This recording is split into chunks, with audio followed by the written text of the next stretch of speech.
Welcome, goalkeepers, to the KeeperStop.com Goalkeeper Show. I'm your starting goalkeeper, Christian. Today's topic, specialization. Does specializing in one sport, soccer, does that make you the best overall soccer player? And when should a player transition to goalkeeping and only do goalkeeper training and play in goal? Make sure you subscribe to our social media channels. This was a live stream available on Facebook, now available to you on YouTube. Today's guest, Dr. Bill Steffen, an exceptional resource for the coaching community, more specifically us goalkeepers, because Dr. Bill was a goalkeeper, a professional goalkeeper. He was somebody that I remember from Soccer Plus back in the early days. He has a doctorate in kinesiology, focusing on exercise science and sports psychology. He is currently a professor at Wingate University, an adjunct professor at Ohio University. He helped, among other great soccer teams, he helped UNC to 2 national championships, coaching the likes of Mia Hamm and a great goalkeeper, Tracy Noonan. He is a coaching educator at USC, formerly NSCAA. So Dr. Bill Steffen is an exceptional resource. Enjoy. We look forward to your questions on specialization and any topic for goalkeeping in the future.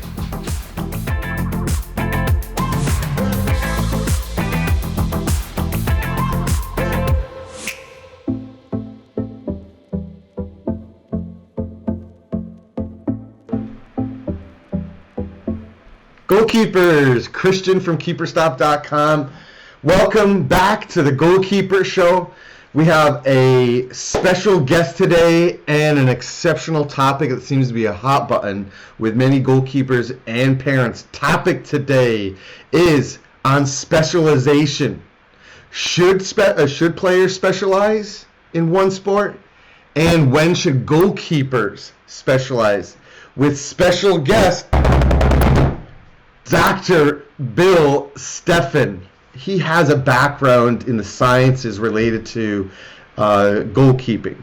So it's not just theoretical conversation, but we have, a practical approach as well. So we hit both sides with Dr. Bill Steffen. So that's why we're very appreciative for you being on. So say hello, and I'm saying thank you already. So.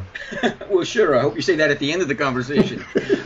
No, this is just a great topic because, again, when you touch on sports specialization and early specialization, specifically, there's a lot of people that were, well, when I was a kid, this, that, and and I'm tempted to do that because when I was a kid, you didn't specialize. You played all these different sports according to the seasons and so forth.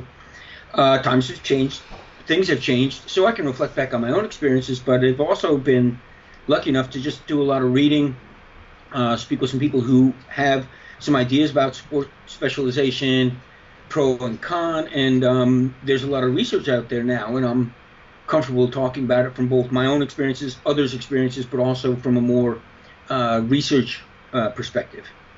I mean, parents right now are concerned, as a longtime Division I assistant coach, goalkeeper coach, and the owner of KeeperStop, I get a ton of questions from parents of, when should I have Johnny or Jane specialize in goalkeeping, but they enjoy tennis, but they enjoy basketball, they enjoy all these different sports. So I think that we have U.S. soccer and soccer internationally that is going in one direction or has their own ideas. We have coaches and clubs that have their own priorities and ideas. And then we have parents that are left like, how do I figure out what's best for my child from a athletic standpoint, from a intellectual and mental development, and doing what they love, which is goalkeeping as well. So that's where we're at right now. So I guess that goes to my first question here: is does specializing in one sport, such as soccer, does that develop a better player or better goalkeeper? I think specializing is effective, but it's the correct application of specialization. We're seeing early specialization in a lot of different sports. In some sports, like figure skating, gymnastics, there is a benefit to specializing before puberty and early. With most sports, though, we're seeing a lot of evidence now that it's not beneficial to specialize early. And when I say early, I mean, let's say before the age of 14.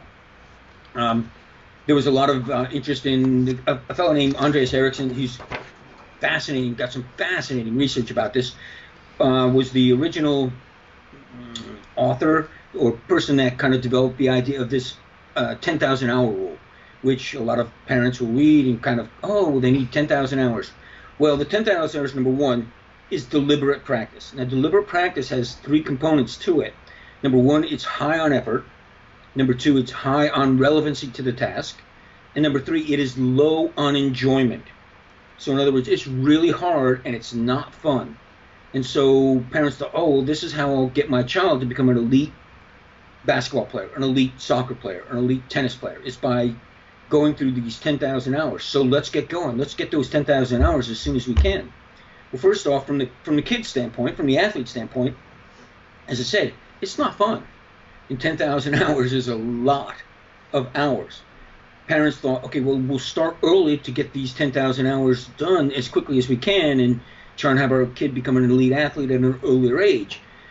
But what's happened there's been a couple of things. One is, just from a physical standpoint, the overuse injuries have been found to be statistically significantly higher in people that are specialized at an earlier age.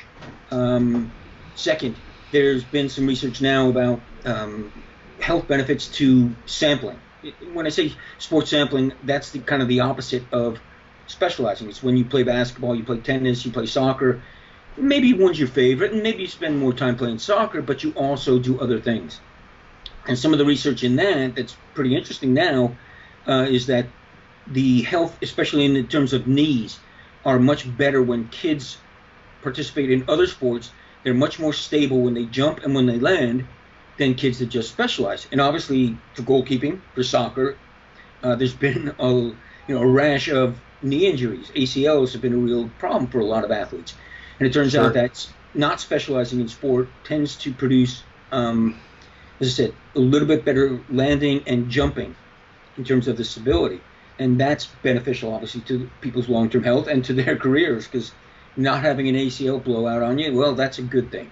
Yeah, at 12 years old, you don't want to be going through an ACL surgery. So that brings us to basically our second question, is just to help guide parents a little bit more, is what issues do coaches, do you see, do your fellow experts in this field see when players specialize too early? We already said that there are some physical issues, and it could be related to ACL injuries or just overuse injuries, but what are some of the other specialization issues when specializing too early? Yeah, one thing is attaining elite status. You want to be elite. I want to be elite. Everybody wants to be elite in a certain field, and to actually attain that status, it's best to delay the onset of these 10,000 hours. Don't accumulate them early. Accumulate them later. And it was actually in EPL academies, they studied players that became sub-elite and players that became elite. And the athletes that became elite, they specialized later. They participated in more fun activities. They played a lot of soccer, but it was a lot less organized soccer up to the age of 14. And again, that's why if you truly want to be elite, you don't front end your 10,000 hours. You get those later. And once you decided, okay, I played tennis, I played basketball, I played soccer, soccer's it for me. So now I'm going to start to go into soccer and really, really amp up the hours of deliberate practice. I think that kind of ties in with, we're both goalkeepers, so we know goalkeeping is a little bit unique within the game. And I think the same thing. Participate in as many fun activities with soccer, not necessarily organized soccer. And then at some point when you're 14 to 16, now, you know what? I'm going to be a goalkeeper. I played soccer. I understand the game. I know what goes on. Now I kind of have picked my position, just as somebody might pick being a midfielder, being a forward. I picked goalkeeping. And now I can start to really emphasize my training in terms of goalkeeper training. Sure. I mean, in the U.S., obviously, we're not a soccer culture yet, I'll say. But, you talk about some of the goalkeeping greats, Schmeichel, handball, right? We were all read that Peter Cech played ice hockey as well. In the U.S., being very baseball, basketball, and football dominant, I mean, there are some parallels here where, I've trained goalkeepers in the college level that have had a strong basketball background. Maybe the starting goalkeeper was hurt and you pull somebody from the basketball program, and there's some synergies there. I'm training a female athlete. She's at the high school level, never had a background in goalkeeping. She was a center back at the youth level. She plays basketball and tennis, and now this particular youth female goalkeeper, she's starting varsity at a very good high school because of all those other experiences now have lent well for the position of goalkeeping. So definitely 100% agree with you that we need this. But here's another question or point, and I don't know what you feel about this, is speaking to professional coaches in the EPL, for example, we're seeing goalkeeper training being offered at, 8, 9, 10 years old. Is that effective? I think if the kid wants to do it, it's hard to tell him no. If the kid wants to do it.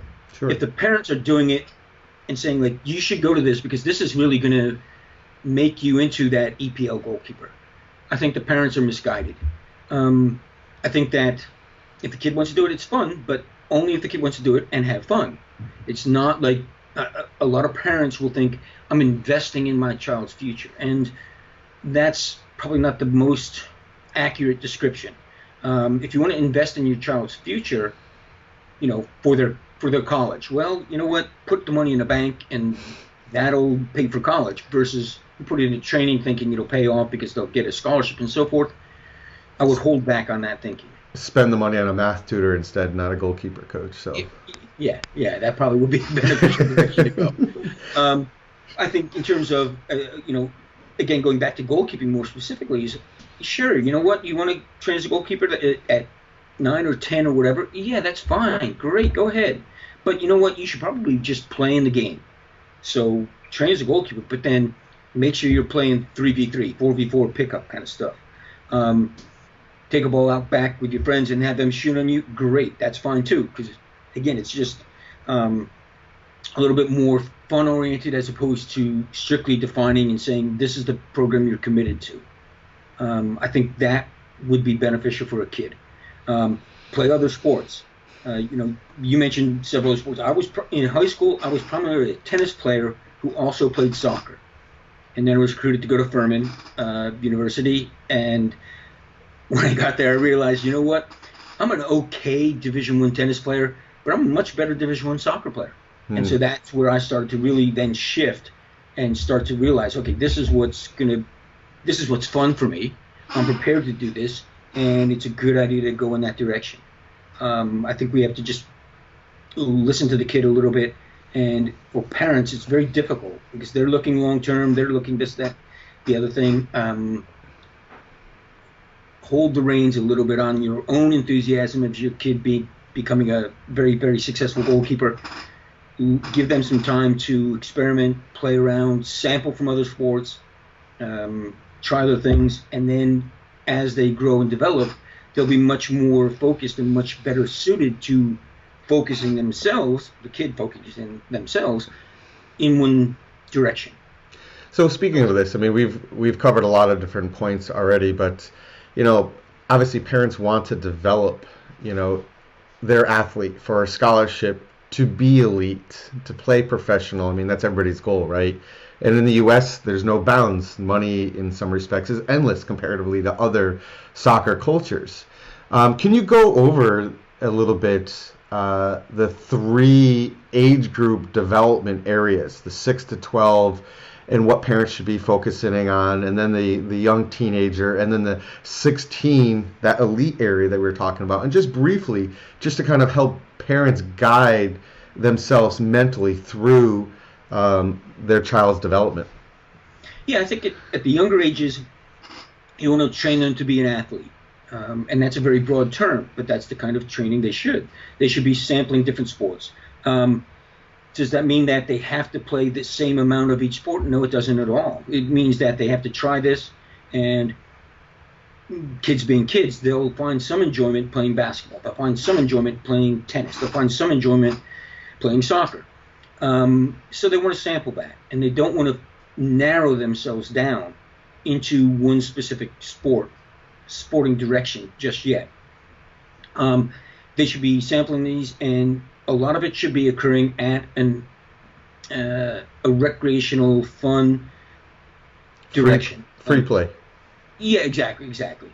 And so when they do this, they'll find, okay, I'm good at this, I'm not so good at this, but it's still fun. And then this I'm really good at, but it's not fun. And so then all those kinds of things are possibilities, and allow the child to explore and develop. And once they get to, there's a fellow named Cellier who does some good long-term athletic development plans. They're kind of just like learning, they're training to learn. When they get to the point, the next stage, they're going to probably go into kind of like a training to train. Okay, so now I'm pretty serious about my athletics. How do I go about becoming more seriouser, I don't know, about developing? And this is where they start to now I'm starting to up the levels at which I compete. And I think that's where the kids will start to figure out, okay, I like this, I'm not good at this. I like this, I'm good at this. And that's where they start to now take soccer, basketball, whatever, a little bit more seriously. They're not focusing solely on that, but they are now focusing a bit more on that. And then once they get through that to the 16 to 18, now it's like, okay, I'm a goalkeeper, I'm a midfielder, I'm a shooting guard. That's when now I'm starting to train with that idea of becoming elite at that position, at that specification, a little bit more seriously. Which is tough, though, because, I mean, receiving a lot of questions from parents, college coaches are recruiting players earlier and earlier. I mean, they're verbally locking in freshman male and female players, goalkeepers at freshman year, sophomore year, before they've hit their formative, elite years, when they're big, strong, powerful, more mature athletes. So, I mean, that's why parents, in my estimation, are looking for that golden egg in development earlier on, hitting that 10,000 hours by Ericsson standards earlier on, so that when a college coach comes to them, because they're going to college ID clinics at 14 years old, they look like the part. Maybe you're not developed yet, but look like the part. So it's a tough balance for parents because of expectations. Yeah, I think the NCAA understands that they've got to get a handle on this whole idea of early recruiting. I mean, to be honest, coaches don't like it, by and large. My experience, I was the chair of the NCAA Division I women's soccer coaches, and no one liked it, but it was just a competitiveness that brought it out. It's like, well, why are you recruiting, freshmen? Well, because so-and-so next door at the university next door is recruiting them, and they'll get them, and I won't.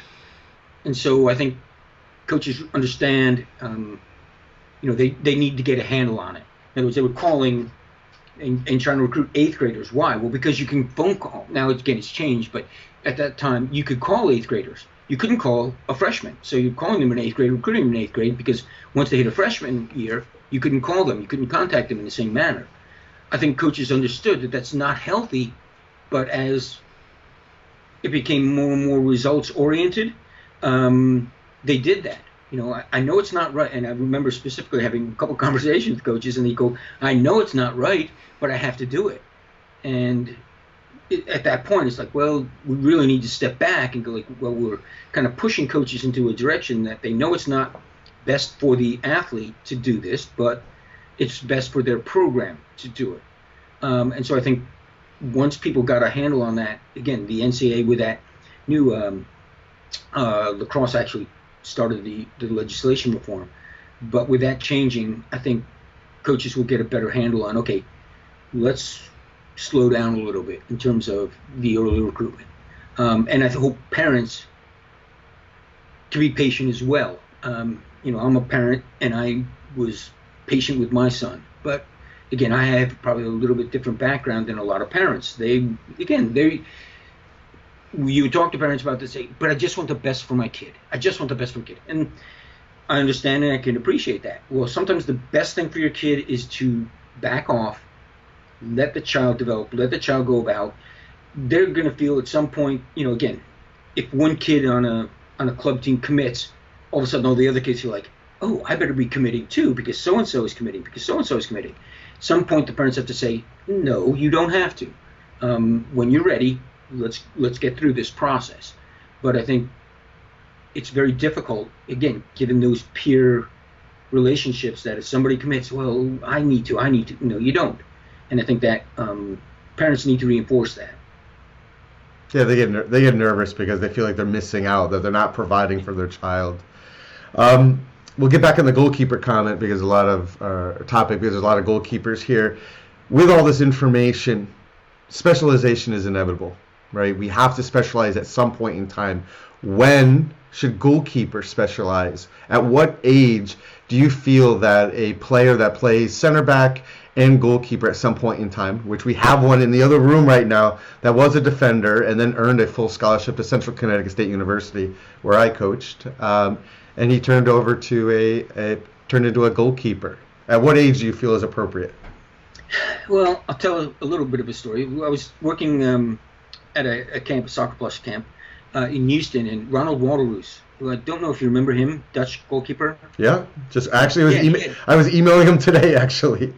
Oh, really? Yeah, he has a goalkeeper glove brand that he's coming out with.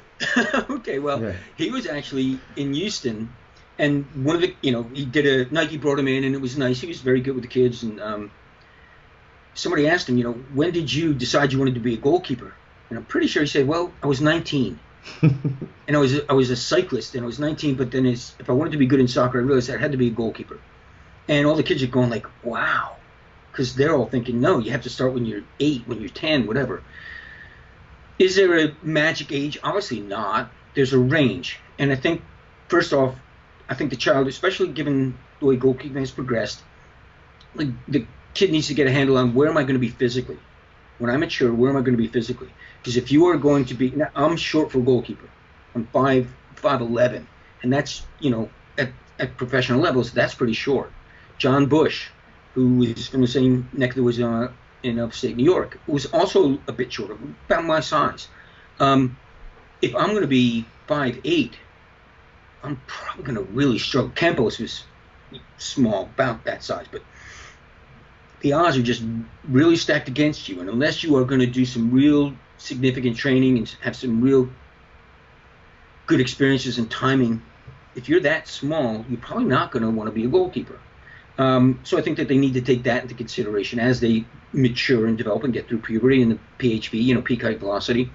Are they going to get to that point where they're physically going to be able to do that? Doesn't mean the kids shouldn't stop being a goalkeeper, just that, your window may not be as open as others that are taller and so forth. So I would say as long as they are okay and developing physically healthy through the age of 14, I'd say around 14 to 16 is when they're going to say, okay, when training comes, if we're training 3 times a week, I'm going to probably be in goal 2 out of those 3 sessions. And I may want to hang around the field, or if the field players are doing something, join in with the field players. But I will want more specific, more focused goalkeeper training, probably starting around the age of 14 to 16. That's when I need to start seeing a coach that can help me develop and help me specialize as a goalkeeper. So around that age is when they really need to start saying, okay, look, I'm going to knock a ball around with my friends and so forth, but maybe once or twice a week, I'm going to do some real specific goalkeeper training that's going to help me. So when we have the matches, when we get to, the next level, I'm okay at doing that.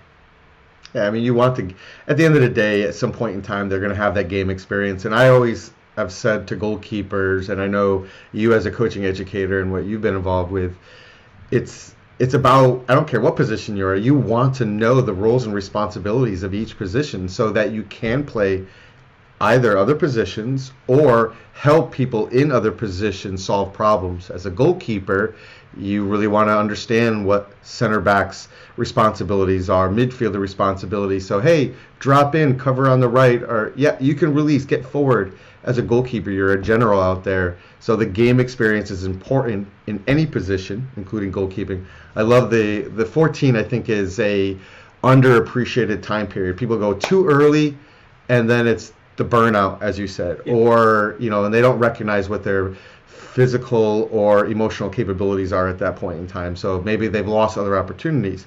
14 is a sweet spot. It's a great spot for me because at that point in time, they're in puberty. They have a frame of reference in all respects that can give them an idea of, should I play this a little bit more? Do I like it? So for me, that 14 age group is exceptional. Yeah, I think the big things, I'm just going to jump in for a second to dovetail on what you mentioned, but I think, when you're coaching college goalkeepers, I'm sure one of the biggest things you do with them is decision making. Should I go for that ball? Should I stay? Is this a kind of situation? Where do I position? How do I draw my defenders? How do I make these decisions? And a lot of that comes from reading the game. And I think if a goalkeeper hasn't played in the field and hasn't had those experiences, they don't read the game as well. If they don't read the game as well, their decision making isn't as good. And we know at the highest levels, decision making is a huge part of goalkeeping. And so when kids experience the game as a field player, they're much better equipped to make good decisions later on as a goalkeeper.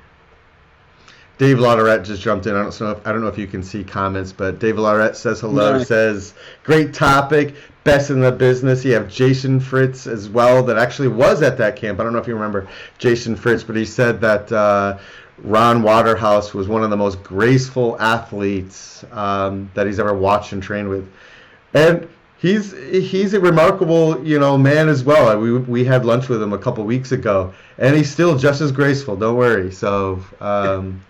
But Dave Lauderette, actually, I was at Soccer Plus camp, I think it's got to be 89 and 90. You were a coach there, jumping around, making it look easy, and so was Dave Lauderette. It was my first year. I was one of those goalkeepers. I was a baseball player. I was a shortstop first. I didn't know soccer existed until my peer group, I moved from one town to another. My peer group was like, hey, we're soccer players. So I went from being just a baseball player, shortstop, great range, to saying, all right, I'm going to be a goalkeeper. And maybe it is a little harder now because of the requirements with the feet, but being a goalkeeper and having experience as a shortstop, it's similar range. That's that lateral movement. It's hand-eye coordination. So, classic example right there, and I know you've had similar experiences. Now, we've covered a lot of different things. How can goalkeepers and parents, is there some great topics? Is there some great research articles that you would recommend? And I'll put them in this publication as well in this video. But is there things that they should be looking at to help guide their development? One thing is a book that I recommend, and you'll probably recognize the title, but there's a book by Carolyn Dweck called Mindset, which deals with a growth versus a fixed mindset and the benefits of a growth mindset for a child. A fixed mindset kind of believes you're born with a certain amount of talent. This is where you are. That's where you're going to be. Growth mindset says your success is based on your effort. And Carolyn Dweck has done a number of really, really interesting studies that really confirm that having a growth mindset leads to much more success in whatever field, be it athletics, be it music, be it dance, be it whatever, chess. Having a growth mindset is tremendously important. And I would encourage parents to read that because I think too often parents will have a fixed mindset because we start now, we're earlier, very, very results and outcome oriented. And so realizing that, if my kid is a horrible basketball player at 8, doesn't matter. When he's 18, he might be the best kid if we maintain this growth mindset. So that's kind of like whenever I speak to coaches, that's first on the reading list is mindset. So I would encourage parents or anyone else. I mean, you can pick it up on Amazon. It's been around for a while, so you can pick it up on Amazon for like $5. It's well worth $5 of your time and your time to read it. Yeah. The growth mindset. I was reading an article on Allison. Obviously, everybody loves Allison these days. His parents. It was close that they almost gave up on training Allison Becker, the number one goalkeeper in the world right now. They put basically it was him and his brother that were training at the same club in Sao Paulo, and Allison was just not getting it as easy and as quickly as his brother did. So they were considering, because of the lack of resources, the lack of money, they were considering pulling him out of training. And now look at us. Yeah. Arguably the best goalkeeper in the world at the moment. So, yeah. Well, Roger Federer's mom was a tennis coach, but they didn't really do anything serious with him. He used to skateboard all the time. They didn't do any serious tennis instruction until much, much later in his life. He grew up sampling at just a number of different sports. And, again, as you said, number one in the world. I mean, Federer's held that title for a long time. And I think part of the reason you mentioned burnout, he's avoided that because as he grew up, he appreciated other sports. He can jump back into them, and that was a big part of his overall development. I think one thing that we didn't touch on enough, and it's part of the study that you sent me as well, is that it was related to gymnasts, and it was the portion of the study in the gymnasts is like gymnasts had a tendency to specialize in gymnastics earlier because they had to, right? Because of just the technical requirements. But if they had their 10,000 hours in that too early, they found that they had less enjoyment and that burnout quicker. So there is a direct correlation between early specialization and too much too fast, and just, we call it burnout, but it's a lack of enjoyment. And I think that's what parents have to appreciate and understand. Yeah, I think parents, again, I'll talk to a lot of parents about this type of topic, and they will always come back, I just want to do the best for my kid. Well, there's a time when the best for your kid is to kind of back off, let them sample, let them do some other things. It may mean that the kid next door is getting all this specialized training. That's fine, go ahead. Okay, because that kid will be a better 8-year-old than your kid, but when your kid is 18, he could be better. I speak with coaches, and I'm in North Carolina, so North Carolina basketball is fairly well received. Would you rather, if you're coaching, would you rather have your team win the under 10 state team title, or would you rather have coached Michael Jordan? Most people will say, I would rather have coached Michael Jordan. Yeah, why? Well, because he developed later on. He became Michael Jordan. When he's 10, he's just Mike. Who knows? But he developed on. And I think parents need to take that perspective with their kids. So, okay, you know what? I could make him win the state under 10 title. But is that what I really want, as opposed to perhaps having him go to college, play 4 years in college, carry on and play, in under 30 leagues, under 40 leagues as he grows. And I think that's what parents have to. It's difficult. It's difficult because, again, you want your kid to do well at all times. But I think you need to be patient enough to understand that there's a time when sampling and maybe not winning every single thing they do is beneficial for them. Any suggestions for goalkeeper coaches? I mean, I profit from parents all the time that want to have specialization training.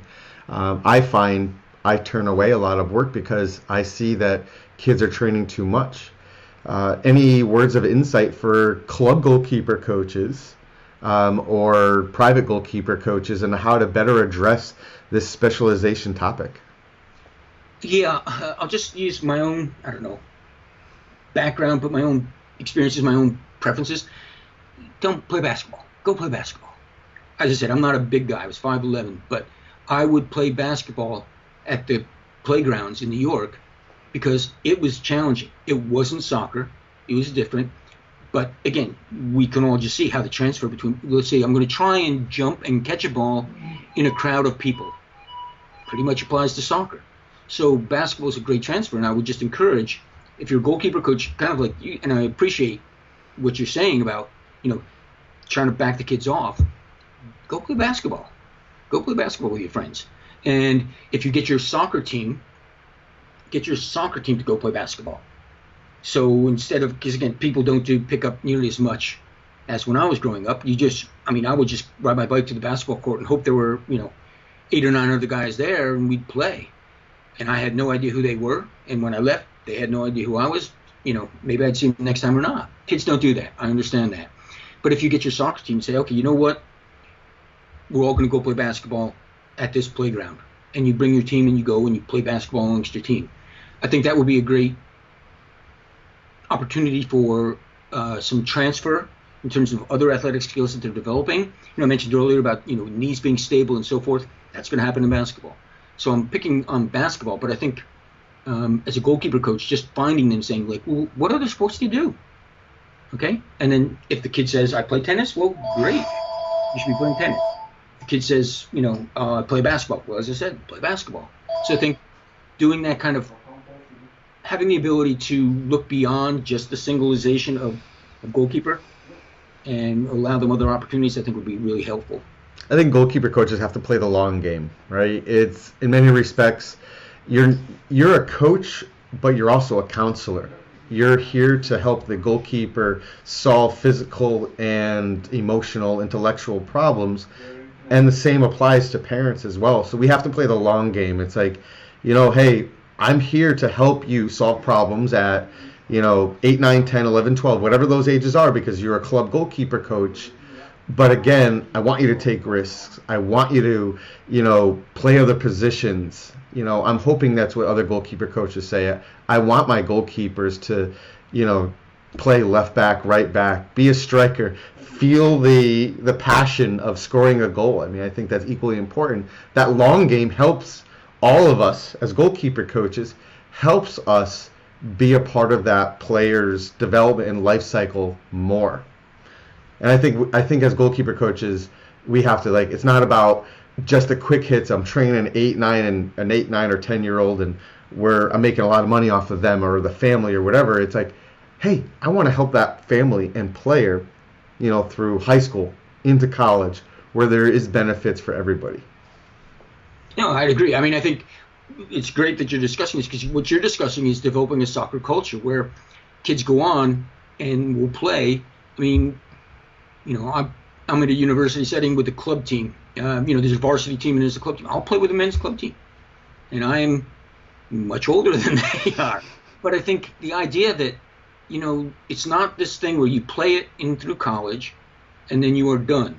No, you play forever. I mean, I'm going to play forever. I mean, I play the same level, but I'm playing forever.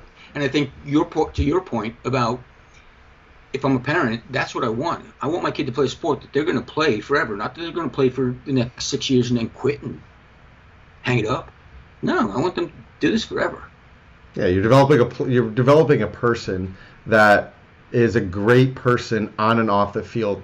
The game of soccer, the position of goalkeeping helps cultivate them into that person because of triumphs and challenges and just the hard work that goes into it. So it's part of the whole development process. How could parents and coaches get a hold of you if they have further questions? I mean, I know you're active on Twitter, sometimes on Facebook. And again, I want to remind people that are watching this that Dr. Bill Steffen is an associate professor at Wingate in the exercise and sports science program, also adjunct professor at Ohio University. So if you're interested in this as much as all of us are, you can pursue this as an educational path as well. And Dr. Bill is your resource. Yeah. I mean, if you have my email address, I don't mind if you tag that, the Dr. Bill Steffen at yahoo.com. And then again, and it's hard to stop me from talking about this stuff. It's just very interesting and very fascinating, and I think it's very important as well. I think so. Again, the goalkeeper community appreciates all your time and effort, because again, I know that he had an exam and came right from the exam to this, where you were. It's easy. I'm giving the exam. I wasn't taking it. Of course, that's what I meant. So again, today's topic was specialization. Should players specialize in one sport? We've already said that they should, have the experiences in free play with a variety of sports. Goalkeepers, when should they specialize? We all said around maybe 14. We would appreciate hearing from you. If you agree with us, you disagree, if you have anything to add, goalkeepers and parents out there, we'd love to hear from you. If you like what you've heard and seen, make sure, again, you always subscribe to keeperstop.com on YouTube, Facebook, Instagram, Twitter. We love goalkeeping. I personally would be rather talking about goalkeeper education. So any questions you always have. Dr. Bill, thank you very much. I'm very happy to do this. And let's do this again soon. We'll find a different topic to ignite the goalkeeper community. Thank you very much. Great. Thanks, Christian. Have a good day. Take care. Yep.